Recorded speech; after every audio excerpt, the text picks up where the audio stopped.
اعوذ باللہ من الشیطان الرجیم وما یؤمن اکثرهم باللہ الا وهم مشرکون، اور ان میں سے اکثر اللہ پر ایمان رکھتے ہیں مگر وہ مشرک ہی ہیں۔ ناظرین کرام، اس نشست میں ہم یہ بتائیں گے کہ شرک کی ابتدا کیسے ہوئی، اور اس کو ہم انشاءاللہ 2 نشستوں میں مکمل کریں گے۔ دیکھیں، اللہ تعالیٰ ارشاد فرماتے ہیں کہ ایمان کے دعوے داروں میں سے اکثر اللہ پر ایمان رکھتے ہوئے بھی مشرک ہیں۔ وہ کیسے؟ کہ وہ اللہ کو خالق، رازق، بارش برسانے والا، زندگی موت کا مالک یعنی رب تو مانتے ہیں، لیکن اس کے ساتھ ساتھ الوہیت میں، عبادت میں دوسروں کو شریک کرتے ہیں۔ مثلاً دعائیں دوسروں سے مانگتے ہیں، نظر و نیاز دوسروں کی دے دیتے ہیں، حاجت روا اور مشکل کشا کسی اور کو سمجھتے ہیں، نفع نقصان کا مالک کسی اور کو سمجھتے ہیں، اللہ کی عبادت میں دوسروں کو شریک کر رہے ہیں۔ تو الوہیت میں، عبادت میں دوسروں کو شریک کرنا، اس کی وجہ سے وہ رب کو رازق اور خالق ماننے کے باوجود جو ہے وہ مشرک ہی قرار پاتے ہیں۔ یہ ہے وہ بدترین شرک جو ہے ایمان کے دعوے داروں میں اور اسلام کے دعوے داروں میں جو ہے وہ پایا جاتا رہا ہے، ہر دور میں اور آج بھی پایا جاتا ہے۔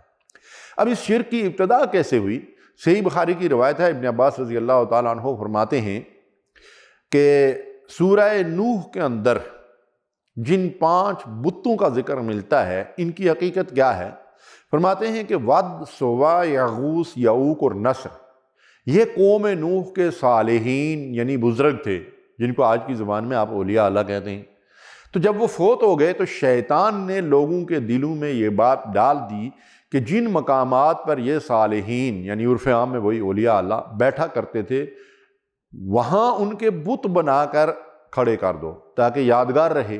آج بھی ہم یادگاروں کے لیے بہت کچھ یہ ہے کہ ایسے کام کر رہے ہیں قبروں وغیرہ کے ساتھ۔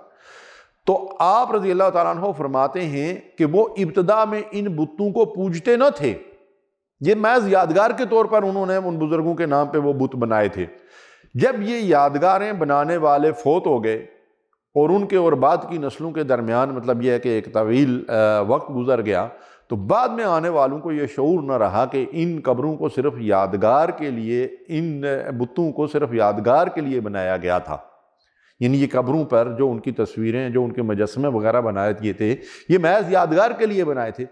تو بعد میں آنے والوں نے ان یادگار کے طور پر بنے ہوئے بتوں کی پوجا شروع کر دی، اور یہیں سے جو ہے وہ بت پرستی کا آغاز ہوا، یہاں سے شرک کی ابتدا ہوئی۔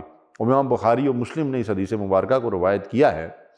ام سلمہ رضی اللہ تعالی عنہا، جنہوں نے حبشہ کی طرف بھی ہجرت کی تھی، تو وہاں انہوں نے حبشہ کے اندر ایک عبادت گاہ کا ذکر کیا رسول کریم صلی اللہ علیہ وسلم کے سامنے، اور فرمایا کہ وہ جو عبادت گاہ تھی اس کا نام تھا ماریہ، اس میں تصویریں تھیں۔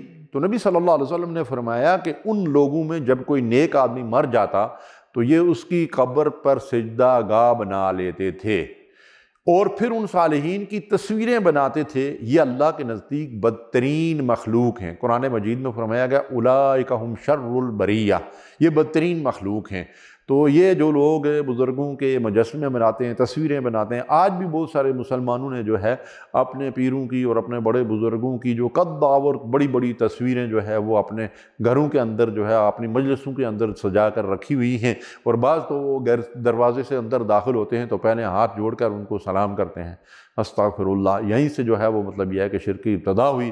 اللہ تعالیٰ ہمیں اس سے محفوظ رکھے۔ وآخر دعوانا الحمدللہ رب العالمین۔